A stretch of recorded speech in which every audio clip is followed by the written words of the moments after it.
Okay, तो आज का सेशन हम लोग शुरू करते हैं। तो थायरिस्टर को हम लोग टर्न ऑन तो किए थे, अब थायरिस्टर को हम लोग टर्न ऑफ करने की कोशिश करेंगे। तो एक बार जब थायरिस्टर टर्न ऑन हो जाता है तो वो कंडक्शन में ही रहता है। तो जैसा कि मैं लास्ट लेक्चर में डिस्कस किया था इसके बारे में। तो अब यहाँ पे हमें थायरिस्टर को ऑफ करना है, तो इसके लिए स्पेशल कम्यूटेशन सर्किट लगाते हैं थायरिस्टर को टर्न ऑफ करने के लिए। तो जब तक करंट जो है होल्डिंग करंट के बराबर नहीं पहुँचता है तब तक थायरिस्टर ऑफ नहीं होगा। ठीक है। तो उससे पहले थायरिस्टर टर्न ऑफ मैकेनिज्म पढ़ने से पहले कुछ चीज़ें हैं जो बेसिक चीज़ें हैं जो जिसे समझना ज़रूरी है। चलो, तो इससे पहले तुम लोग कंफर्म करो कि लैप्लास वगैरह तुम लोग को आता है। लैप्लास वगैरह पढ़े हो, थर्ड सेमेस्टर में मैथ्स में पढ़े होगे लैप्लास ट्रांसफॉर्मेशन।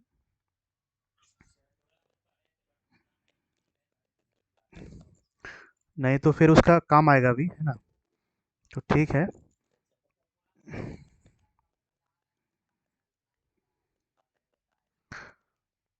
ठीक है, तो अब थोड़ा देख लेना जहाँ दिक्कत हो, तो मैथ्स में था, थर्ड सेमेस्टर के मैथ्स में होगा।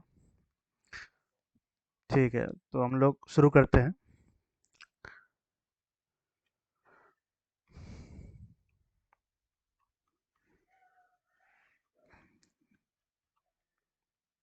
रिस्पॉन्स इन डीसी सर्किट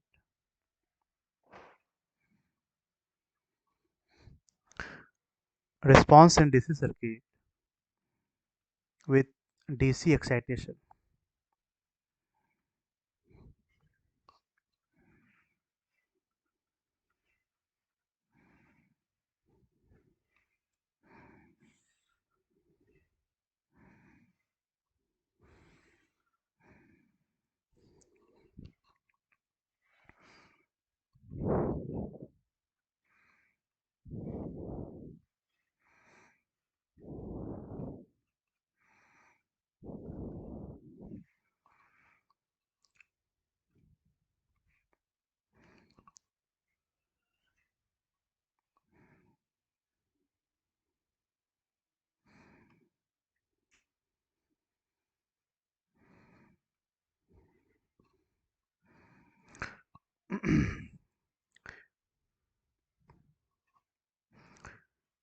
ये हम लोग डिस्कस कर रहे हैं एलसी सर्किट के बारे में। ठीक है, तो इसका यूज होने वाला है थायरिस्टर कम्यूटेशन सर्किट में।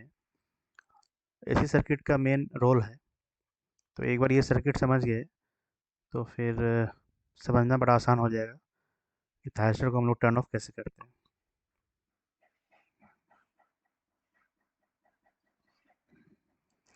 ये इंडक्टर है, ये कैपेसिटर है, ये स्विच है। टी इक्वल टू ज़ीरो पे हमने स्विच को क्लोज करा है। और जैसा कि हेडिंग में मेंशन है, response in DC circuit with DC excitation. तो यहाँ पे हम डीसी एक्साइटेशन दे रहे हैं। अच्छा, कुछ इनिशियल कंडीशन होती है। इनिशियल कंडीशन कुछ एज्यूम करके हम चल रहे हैं। जैसे initial voltage across the capacitor वो VCO के बराबर है, and initial current across the inductor is zero. Initial current across the inductor is zero and initial voltage across the capacitor is VCO। ठीक है, ये एजप्शन है। चलो, तो केवीएल वगैरह तो आता ही है। चलो केवीएल परफॉर्म करते हैं इसमें। किरचॉफ्स वोल्टेज लॉ, अगर केवीएल यहाँ परफॉर्म करे तो इक्वेशन क्या बनेगी? By KVL, that is minus VS plus of VL plus of VC, यही होगा ना, equal to zero, where VS is the source voltage, VL is the inductor voltage and VC is the capacitor voltage। तो यहाँ से हम लोग VL plus VC equal to VS लिख सकते हैं। ठीक है, VL plus VC equal to VS। तो नेक्स्ट है VC प्लस, यहाँ देखो VC VL क्या होता है, वोल्टेज अक्रॉस द इंडक्टर की अगर बात करें तो ये क्या होता है?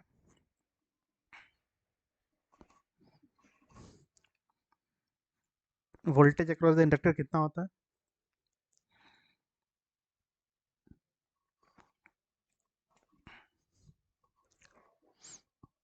Tell me, what is the voltage across the inductor?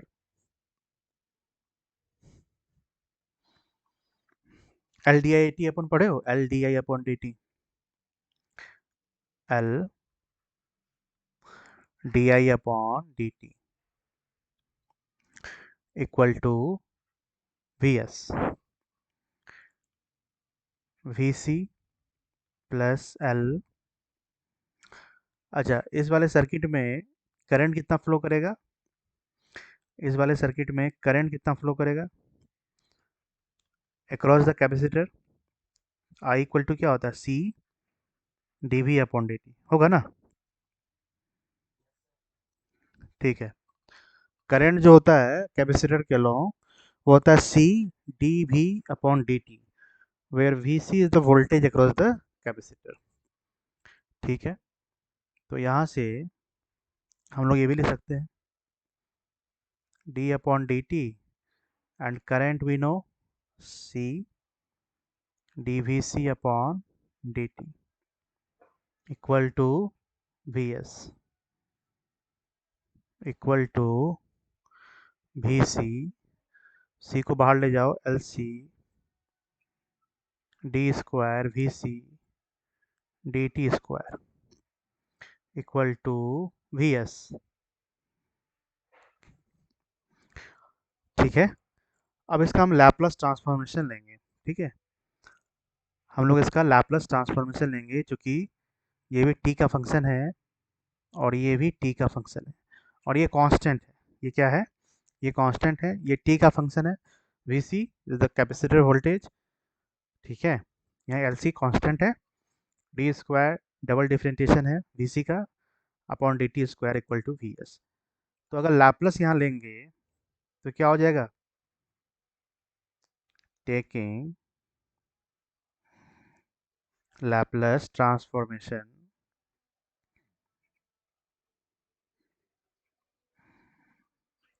We get, हाँ जी, क्या मिलेगा? वी सी टी कहाँ पहुँच जाएगा? V C S. लैपलेस का क्या काम होता है? टाइम डोमेन को एस डोमेन में कन्वर्ट करता है।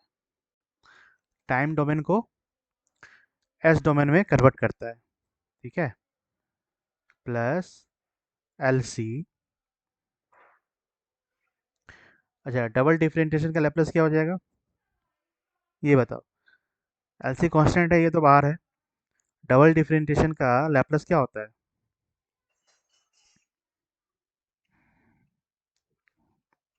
S square V C S minus S V C zero minus V C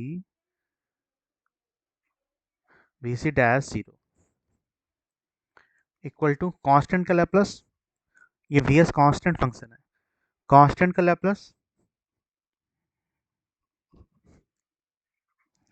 we S. हाँ, वही हुआ ना, यहाँ वी एस कॉन्स्टेंट है तो वी एस बाई एस हो गया। वी सी टी चला जाएगा वी सी एस में।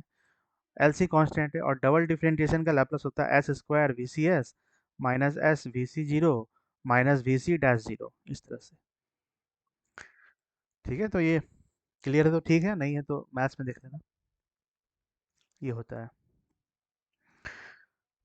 चलो इसके बाद, अच्छा, इनिशियल वोल्टेज तो दिया हुआ है ना, ये इनिशियल वोल्टेज है कैपेसिटर का। वी सी जीरो जो है वो इनिशियल वोल्टेज है अक्रॉस द कैपेसिटर का। ठीक है, तो वो तो गिवन है, वो तो जीरो नहीं है, क्योंकि हमने शुरुआत में एजम्पशन किया था कि इनिशियल कंडीशन जो है वो हमारे पास क्या है? V C zero, initial voltage across the capacitor is V C O and initial current across the inductor is zero. तो इसका मतलब initial voltage across the capacitor कितना है? वी सी ओ, है ना? एक्चुअली हो क्या रहा है कि हम वी सी ऑफ टी निकालना चाह रहे हैं ना, इसलिए पूरे फंक्शन को वी सी एस में हम लोग कन्वर्ट किए। तो S square V C S minus S, ये कितना दिया हुआ है इनिशियल वोल्टेज, ये दिया हुआ है वी सी ओ। और यहाँ पे क्या हो रहा है, ये डिफरेंटिएशन हो रहा है ना, तो constant initial voltage across the capacitor वो कांस्टेंट दिया हुआ दैट इज वी सी ओ, उसका डिफरेंटिएशन करना है। तो कांस्टेंट का डिफरेंटिएशन क्या होता है, जीरो, तो वो टर्म कैंसिल हो गया, equal to V S divided by S आ गया। ठीक है,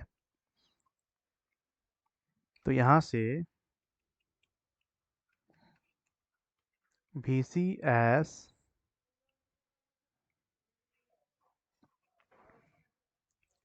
ये आ गया L C S square plus of one. देखो सही है,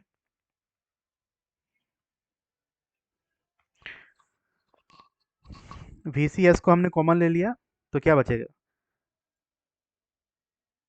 वी सी एस को अगर कॉमन लोगे तो क्या बचेगा, L C S square plus of one, L C S square plus of one.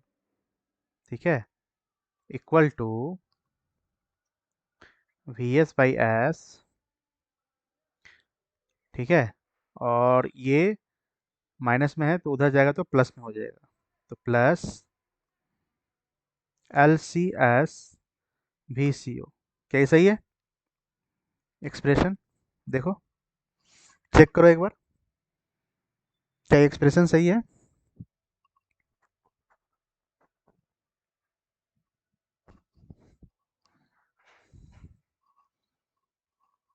चलो ठीक है, तो इसका मतलब ये हुआ कि वी सी एस को हम क्या लिख सकते हैं, V S divided by S plus L C S V C O divided by L C S square plus of one. तो V S plus L C S square V C O divided by, इसको क्या लिखा जा सकता है, S L C S square plus of one. सही लिख रहे हैं,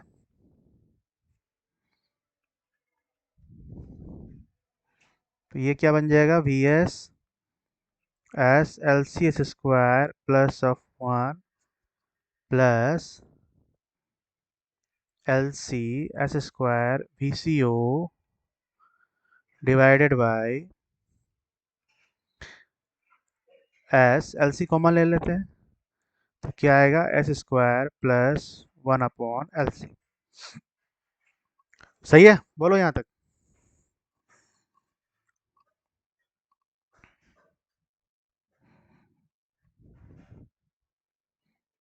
यहाँ तक कोई दिक्कत किसी को,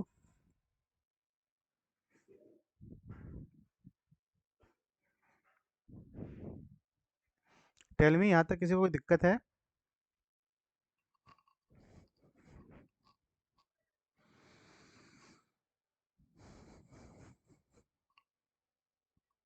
दिक्कत है क्या किसी को, कोई बोल नहीं रहा है।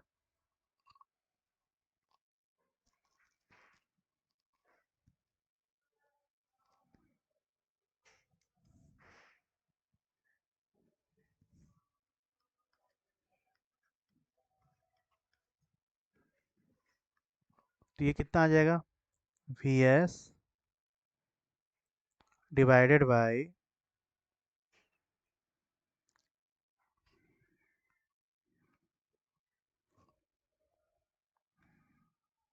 एस एल सी, किसका माइक ऑन है, गौरव कुमार।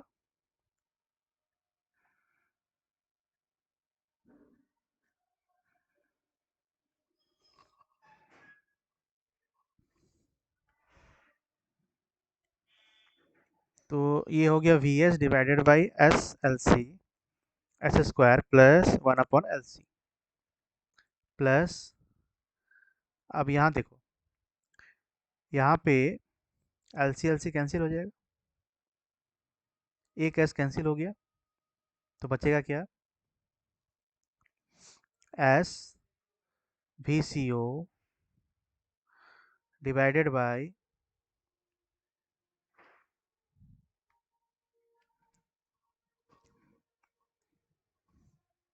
एस स्क्वायर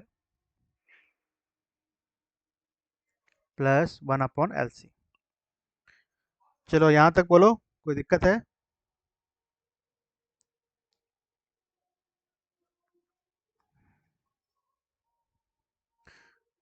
यहाँ तक कोई दिक्कत?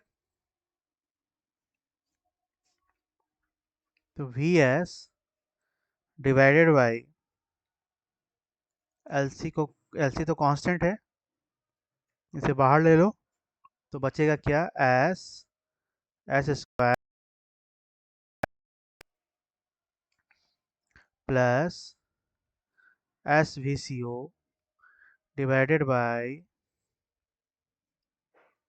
S square plus 1/LC।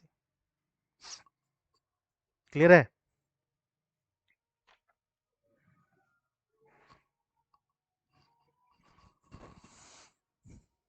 कोई बोल नहीं रहा है,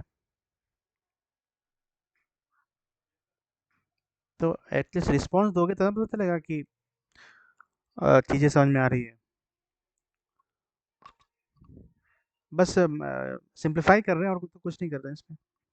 सिंप्लीफिकेशन हो रहा है ना, सिंप्लीफिकेशन हो रहा है बस। यहाँ पे थोड़ा सा यहाँ पे लैपलेस ट्रांसफॉर्मेशन लगाना था। अब अगर डिफरेंटिस डबल डिफरेंटिएशन का लैपलेस पता है तो आसानी से लिख सकते हो। बाकी तो नॉर्मल है, कांस्टेंट है, कांस्टेंट का Laplace V S divided by S हो गया, इधर वी सी एस हो गया। इनिशियल फंक्शन, इनिशियल जो वोल्टेज है कैपेसिटर के अलॉन्ग, वो वी सी ओ हमने एज्यूम करा है, तो यहाँ पे हमने पुटअप करके वी सी एस को हम लिख रहे हैं, लिखने की कोशिश कर रहे हैं। ठीक है, तो फाइनली मेरे पास जो एक्सप्रेशन है वो क्या आ रहा है? वो यही आ रहा है कि 1/LC into V S divided by S, S square plus 1/LC plus S V C O divided by S square plus 1/LC। अब मुझे क्या करना है यहाँ पे कि इस वाले का, that is V S divided by L C, है ना? अब यहाँ जो 1/S into S square plus 1/LC, यही तो है। इसको हम लोग को पार्शियल फ्रैक्शन में ब्रेकअप करना पड़ेगा। तो पार्शियल फ्रैक्शन में कैसे ब्रेक करते हैं ये तो आइडिया होगा, मैथ से पढ़े होगे। पार्शियल फ्रैक्शन, बोलो कैसे करते हैं? पार्शियल फ्रैक्शन में कैसे करते हैं?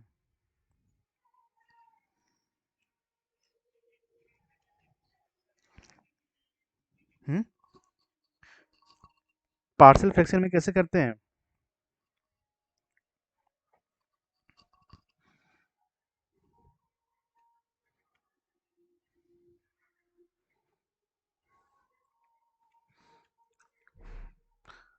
देखो हमारे पास क्या है, 1/S, 1/S square plus 1/LC, यही ना है? तो इसको हम ऐसे लिख सकते हैं, A/S।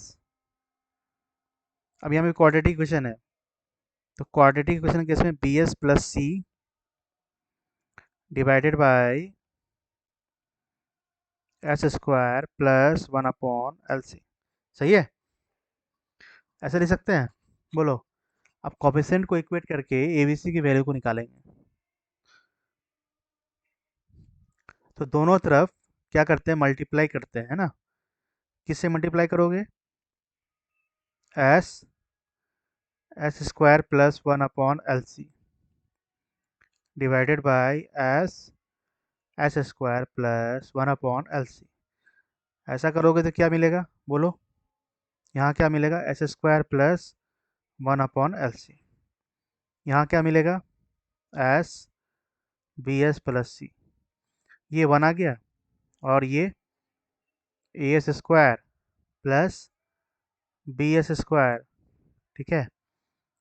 फिर आगे क्या है? A/LC, फिर क्या है? S C. बोलो यहाँ तक कोई दिक्कत है?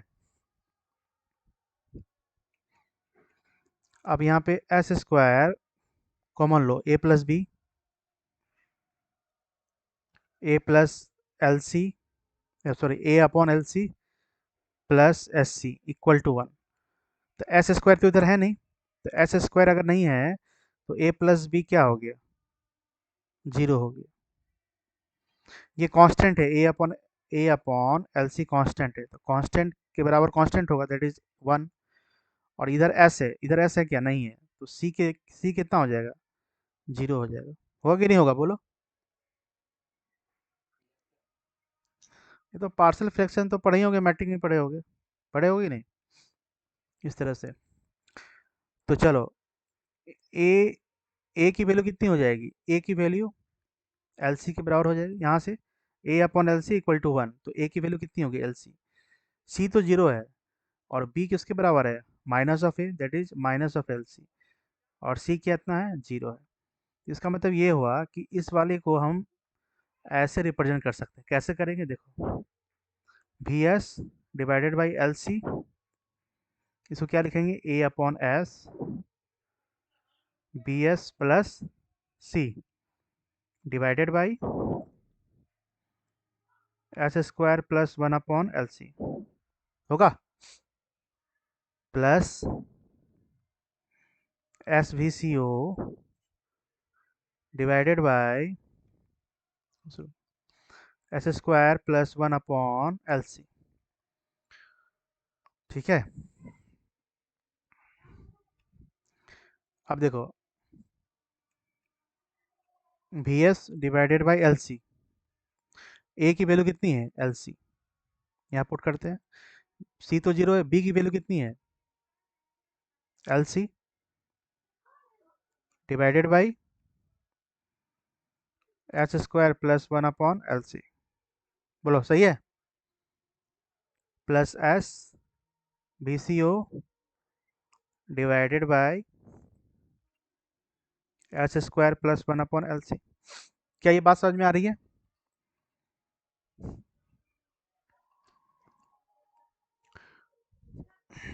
क्या ये बात समझ में आ रही है, टेल मी।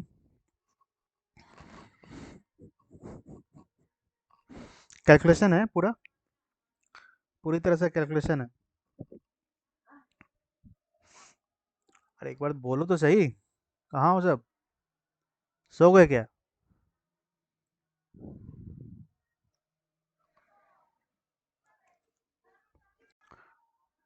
किसी की आवाज़ नहीं आ रही है।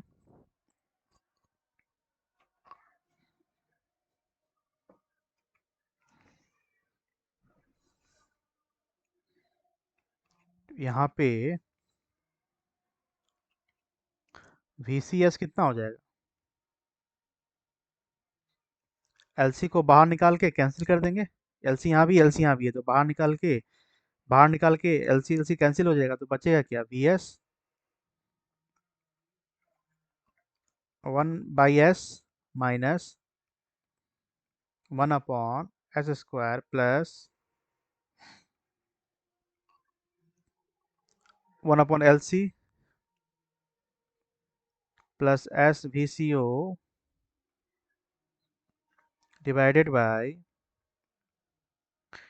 H square plus one upon L C. Clear है,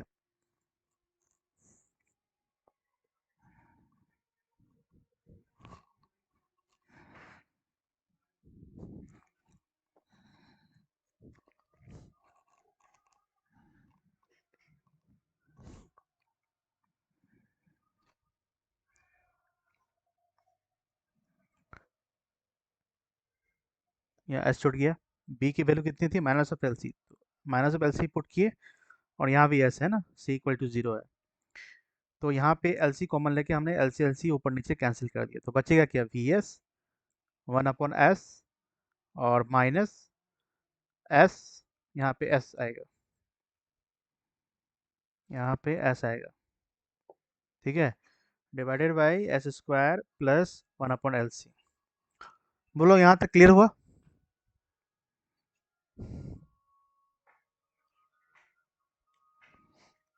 क्लियर हुआ यहाँ तक बोलो,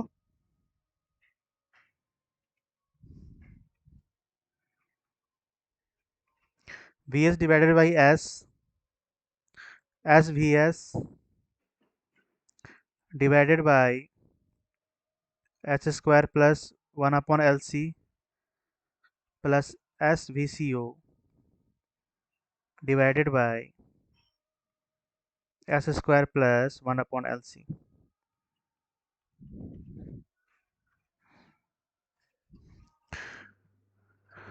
क्या यहाँ तक क्लियर है?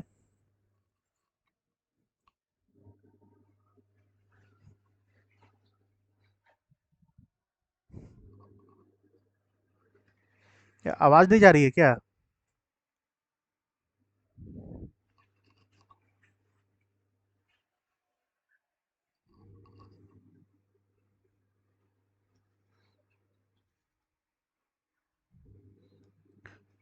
यहाँ यहाँ तक कोई दिक्कत है तो पूछो। आवाज़ नहीं जा रही है क्या?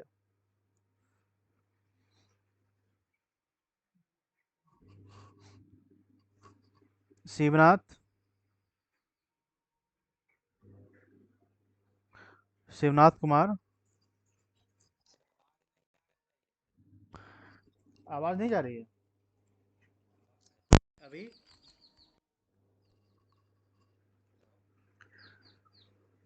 अभी जा रही है? तो क्या शुरू से नहीं आवाज़ जा रही थी या बीच में कहीं गायब हुई है आवाज़?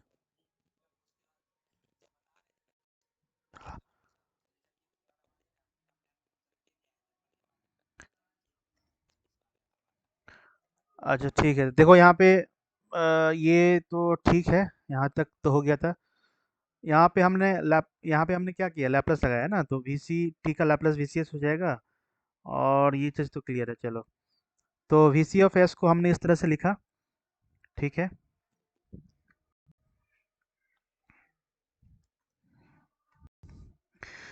और ये V S divided by S L C S V C O. और ये चीज़ तो क्लियर है यहाँ तक। अब देखो यहाँ पे हम पार्शियल फ्रैक्शन कर रहे थे, पार्शियल फ्रैक्शन कर रहे थे, one upon S into one upon S square plus one upon L C.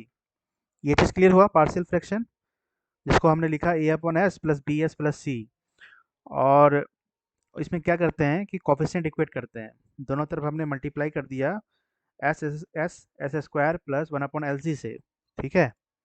तो और वहाँ से कोफिशिएंट को इक्वेट करते हुए ए बी सी की वैल्यू हमने निकाला, ए की value I L C, B की माइनस एल सी, और सी की जीरो। यहाँ तक दिक्कत है तो बोलो। हम्म, ठीक है। तो जब ए बी सी की वैल्यू निकल गई, तो यहाँ पे हम पुट कर सकते हैं A equal to L C, B equal to minus of L C, S C तो जीरो है। तो ये एल सी कॉमन लेकर एल सी कैंसिल हो जाएगा ना, नीचे भी एल सी है। तो बचेगा क्या, वी एस ब्रैकेट में one upon S minus S divided by S square plus one upon L C. इधर क्या है, एस बी सी और divided by S square plus one upon L C. तो जब इसको हम फाइनली एक्सपेंड किए तो यहाँ तक पहुँचा है, वी सी एस। अब बोलो, अब दिक्कत है पूरे एक्सप्रेशन में? ठीक है।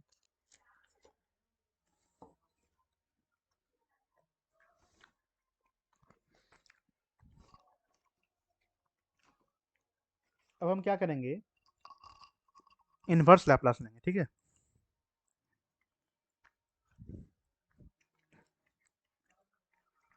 Now take inverse Laplace, we get V C S का इन्वर्स लैप्लास क्या हो जाएगा, वी सी टी। इसका inverse Laplace V S, V S constant है, बाहर करो। S upon S square plus one upon L C का लैप्लास इन्वर्स क्या होगा? हम तुमसे पूछ रहे हैं Laplace inverse of S square plus one upon L C, क्या होता है इसका? जैसे तुमने पढ़ा होगा, S upon S square plus A square का लैप्लास इन्वर्स होता है कॉस ए टी, ठीक है। और A upon S square plus A square होता है साइन ए टी। तो उसी फॉर्म में तुम्हें दिख रहा है, S upon S square plus one upon L C, ठीक है। मतलब अगर हम एक स्टेप और लिखना चाहे तो देखो, लैप्लास इन्वर्स किसका लेंगे, S divided by S square plus 1/LC plus constant को बाहर करते हैं, VCO Laplace inverse S divided by S square plus 1/LC। ठीक है, तो VS माइनस VS। अब देखो Laplace inverse S upon S square plus 1/LC क्या आ जाएगा इस वाले इक्वेशन से, कॉस या साइन, कॉस आ जाएगा ना, तो कॉस 80। तो ए की जगह में क्या है यहाँ पे,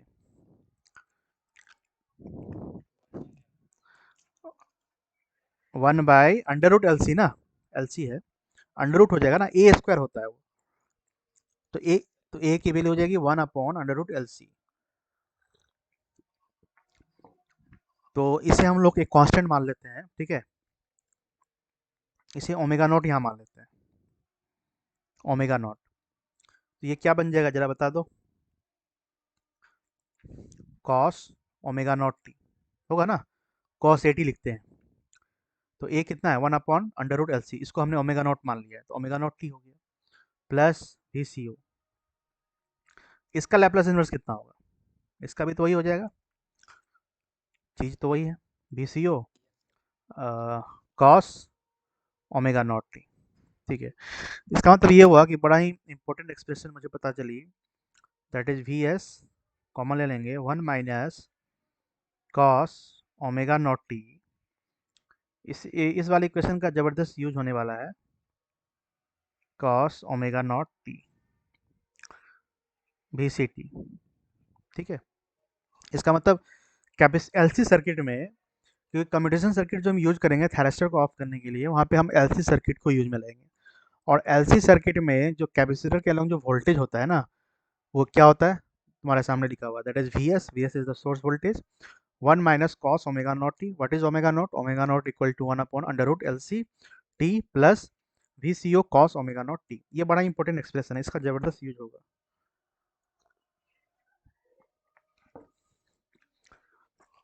तो it means this is very important equation, it means VCT equal to VS 1 minus cos omega naught t plus VCO cos omega naught t। ठीक है, where omega naught t equal to 1/√LC। so this is very important equation। अगर commutation circuit को समझना है तो इसका ज़बरदस्त use होने वाला है। तो इसका मैंने पूरा डेरिवेशन करवा दिया कि कैपेसिटर के अलॉन्ग जो वोल्टेज मिलेगा ना, वो कितना मिलेगा। तो बोलो यहाँ तक दिक्कत है,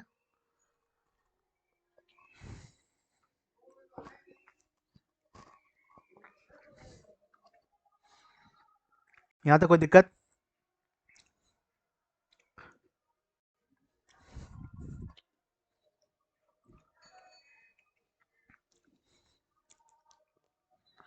Okay, now what is the current across the inductor? Inductor के अक्रॉस करंट पूछा जाए या कैपेसिटर के अराउंड करंट लिखा जाए, दोनों एक ही चीज है, क्योंकि दोनों सीरीज में लगे हुए हैं, सीरीज में करंट सेम होता है। तो कैपेसिटर के अलोंग करंट क्या होता है, वो होता है C dVC अपॉन dt, यही तो होता है। और यही इंडक्टर के अक्रॉस भी करंट होगा, क्योंकि LC सर्किट दोनों सीरीज में लगे हुए हैं और सीरीज में करंट सेम होता है। अच्छा, VC कितना आया हुआ है कैपेसिटर के अलोंग वोल्टेज, देखो VS 1 minus cos omega not T plus VCO cos omega not T. ठीक है, चलो C, और जब इसको डिफरेंशिएट करोगे तो क्या आएगा, VS का डिफरेंशिएशन क्या होगा, कांस्टेंट है, कांस्टेंट का डिफरेंशिएशन 0 हो गया। चलो ठीक है, तो ये 0 हो गया, फिर माइनस VS है, और कॉस का डिफरेंशिएशन क्या होता है, माइनस में होता है ना, तो माइनस ऑलरेडी है, तो माइनस माइनस प्लस हो गया, sine omega omega naught T, T के साथ कर रहे हैं तो ओमेगा नॉट भी आ जाएगा। अच्छा, फिर यहाँ पे VCO कांस्टेंट है, चलो बाहर करो। कॉस का कितना हो जाएगा, यहाँ माइनस हो गया, तो minus sign omega not T, और ओमेगा नॉट फिर से आएगा। ठीक है, तो यहाँ के बाद करंट जो होगा इंडक्टर के क्रॉस, उसे हम लिख सकते हैं CVS omega naught sign omega not T, sign omega not T है ना, minus VCO omega naught sign omega not T. Clear है?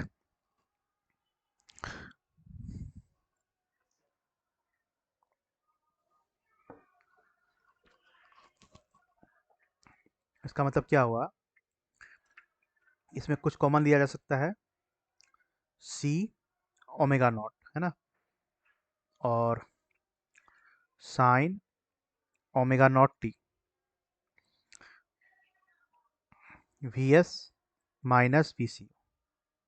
ठीक है, तो इसका मतलब ये हुआ कि करंट इंडक्टर के क्रॉस कितना आ गया, VS माइनस VCO C, और ओमेगा नॉट की जो वैल्यू है वो थी 1/√LC है ना, वन अपॉन √LC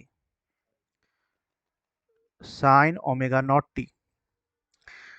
अच्छा, ये C है, नीचे भी, नीचे √C है, तो एक काम करते हैं, ऊपर नीचे √C से मल्टीप्लाई डिवाइड करते हैं, तो √C C बन गया, C कैंसिल हो गया। ठीक है, ऊपर में √C है, नीचे भी √C है, तो क्या मिल जाएगा ऐसे, ये √C बन गया, C कैंसिल हो गया, तो बचेगा क्या, VS माइनस VCO और √C/L बचेगा, sign omega not T. Clear है यहाँ तक? हम्म, बोलो, क्लियर है यहाँ तक? चलो, तो ये जो करंट का एक्सप्रेशन है ना इंडक्टर के अक्रॉस, ये बहुत इंपॉर्टेंट है, ये दो चीज तुम्हें याद रखना है, तब कम्यूटेशन सर्किट समझना बड़ा आसान हो जाएगा। तो ILT equal to VS minus VCO √C/L sine omega not T. So this is the current across the inductor. This is the current across the inductor. Again, this is very very important. तो एक ये वाला equation कि current across the inductor LC circuit में inductor के cross current कितना होगा, that is VS minus VCO √C/L sine omega not, और एक ये वाला एक्सप्रेशन कि कैपेसिटर के अलोंग वोल्टेज कितना होगा, VS 1 minus cos omega not T plus VCO cos omega not T. बोलो, इस दोनों इक्वेशन में समझने कोई दिक्कत? मैंने पूरा डेरिवेशन करवा दिया, तुम्हें यही दोनों इक्वेशन याद रखना है। ठीक है, तुम्हें यही दोनों इक्वेशन याद रखना है। अब नोट पे आओ, जो मेन कॉन्सेप्ट है, जो निचोड़ है नोट वन, अगर कंडीशन जीरो हुई, अगर कंडीशन जीरो हुई तो क्या होगा, देखो कैपेसिटर के अलोंग जो इनिशियल वोल्टेज था वो तो जीरो हो गया, जीरो हो जाएगा ना। अगर इनिशियल कंडीशन जीरो का मतलब क्या हुआ कि कैपेसिटर के अलोंग जो इनिशियल वोल्टेज वो जीरो हो गया, तो उस केस में वोल्टेज अक्रॉस द कैपेसिटर कितना बन जाएगा, बताओ, वोल्टेज अक्रॉस द कैपेसिटर कितना बन जाएगा, अगर वी सी ओ जीरो हो गया तो ये वाला टर्म कैंसिल हो गया, तो बचेगा क्या? यही बचेगा ना, फर्स्ट पार्ट बचेगा, that is V S one minus cos omega not T. Clear है, बोलो।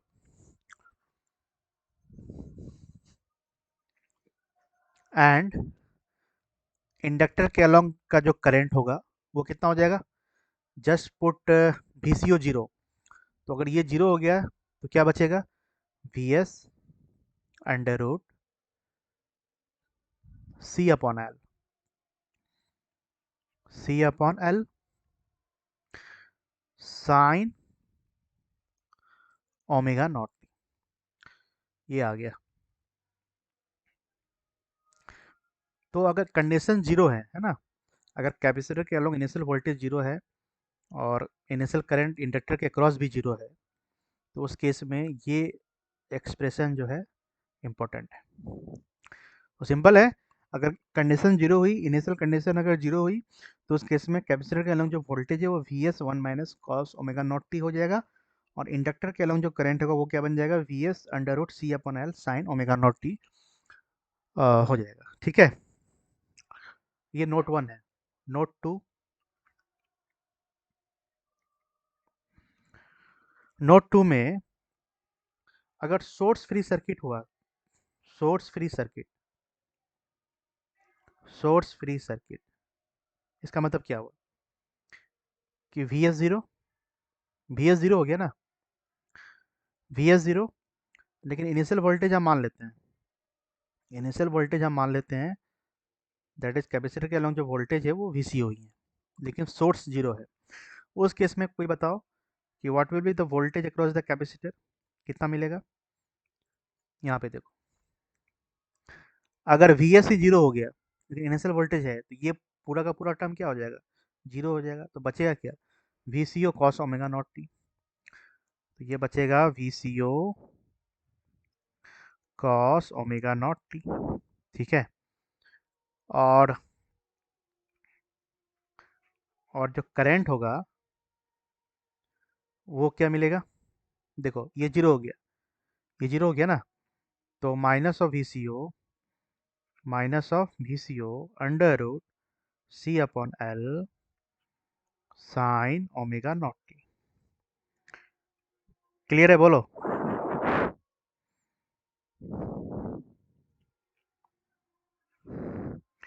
यहाँ तक दिक्कत?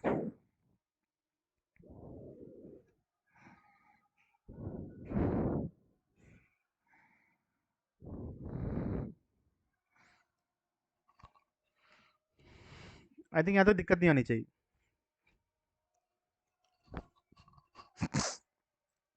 एक बार तुम लोग बताओ अगर कोई दिक्कत है यहाँ तक तो।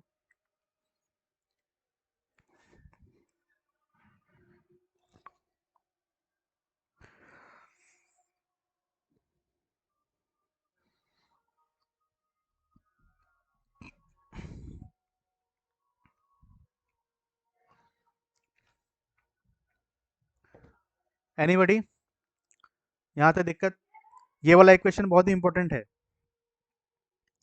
ये दोनों नोट वन और नोट टू में जो लिखा हुआ है ये तो आफ्टर इनिशियल कंडीशन है ना, कि अगर इनिशियल कंडीशन जीरो हो गई तो क्या मिलेगा, लेकिन जो सबसे इंपॉर्टेंट एक्सप्रेशन इक्वेशन है वो यही है, ये रहा, कि जो इनिशियल जो कैपेसिटर के अलॉन्ग जो वोल्टेज है वो किसके बराबर है? That is V S one minus cos omega not T plus V C O cos omega not T. ठीक है,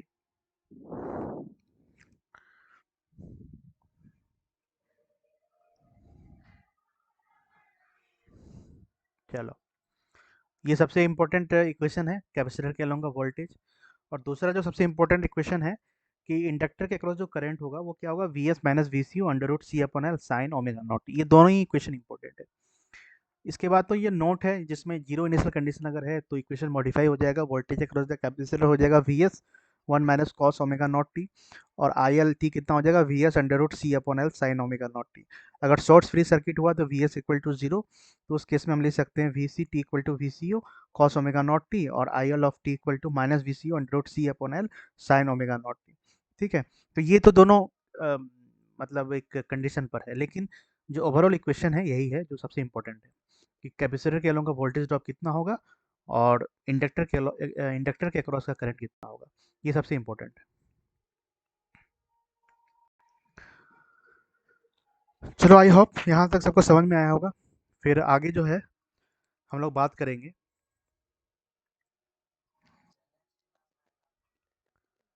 क्या?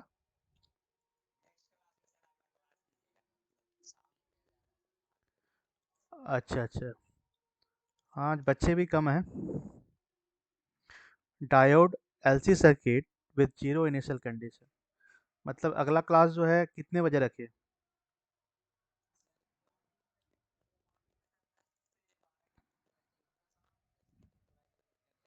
अच्छा, देखेंगे आप। अब तो एक ही दिन ऑनलाइन क्लास है ना, फिर तो ऑफलाइन शुरू हो जाएगी 13 तारीख से। एक 12 को है। कल से तो छुट्टी है।